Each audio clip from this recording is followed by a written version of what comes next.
Hi, and welcome to my YouTube channel that's dedicated to education content. My name is Jose Vasquez, and today I bring to you the first of a series out of a book called How to Talk So Kids Will Listen and Listen So Kids Will Talk. And it's by Adele Faber and Elaine Mazlish, and I have a copy of it right here.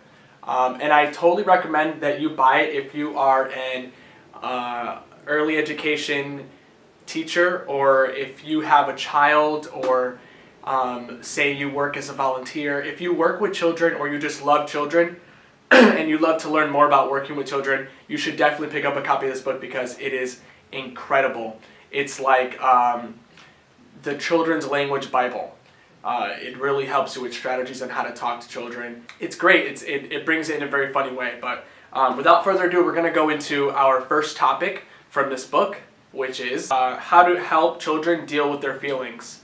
And the reason why I chose this topic in specific to begin with on this channel is because it is a topic that really hits home for me. I currently work with children as an early child care educator. I'm a preschool teacher, and I'm now working with infants and toddlers as well. Helping children deal with their feelings is a very important aspect of working with children because it's important to acknowledge their feelings, and it's important to help show the children that their voice can be acknowledged and that their opinion matters, because that helps with their, and what they're saying matters. Like it's really important to listen to children at this age because just listening to them and showing them that you're paying attention really means a lot to them.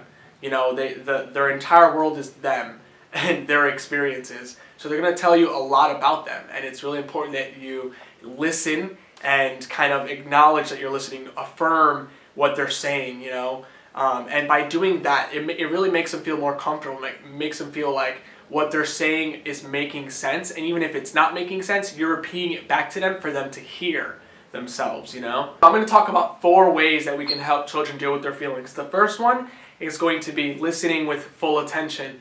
You could be partially listening when you're in a classroom with 10 children to one child speak to another child about a difficult situation, maybe, and you think you're listening, but really you're distracted because you're also focused on the other aspects of the environment in the class. You come into the situation thinking you know what happened, but really you don't. So in those kind of situations, you could take a step back and really listen to the children, and so that you can hear what happened, because oftentimes what they're telling you is the truth. Sometimes they'll lie, but you'll more or less know when they're lying and who's lying. You know what I'm saying? It's not like the picture is always painted, but you can figure it out.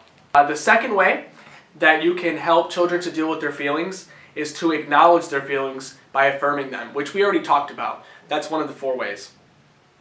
And a third way is to give their feelings a name. Now, what does that mean? I'm going to give you an example. Let's say I have a child in my classroom who will show clear signs that she misses her mom or that she isn't having a good time in the classroom. And oftentimes when that situation comes up, I can acknowledge that, and I can get down to her level, and I can say, you're sad, Chloe. I understand. I know what you're going through right now. I've recognized this pattern before, and I know that you're about to tell me that you're sad. Because that's the behavior that she puts on when she is showing that she's sad, so I'm kind of used to it. It's a pattern of hers. And just by acknowledging that, just by putting a name to it, you're sad, and that's okay to be sad. It really helps them to make sense out of their emotions, and sometimes it even helps them to calm down a lot quicker. So giving their feelings a name. I'm going to read something that I wrote here. When we urge or encourage our children to push aside their feelings, the child only seems to get more upset.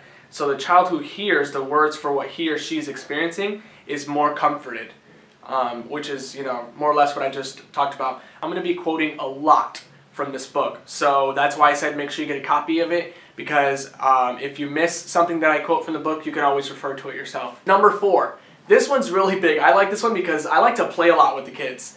So number 4 is going to be giving their wishes in fantasy.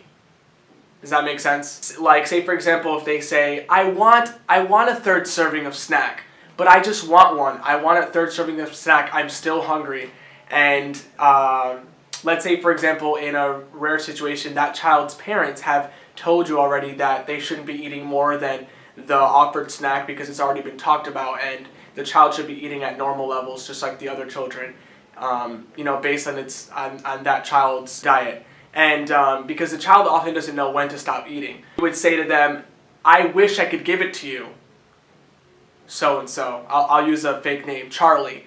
I wish I could give it to you, Charlie. I wish I could give you this snack, but I can't because mom and dad have told me that I can only give you 2 snacks in the morning.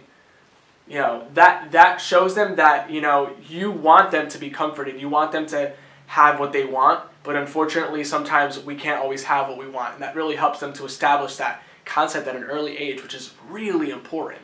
That's it for now. Make sure you check out my next video, which is going to be on the same theme, which is helping children to deal with their feelings. Thanks. Make sure you subscribe too.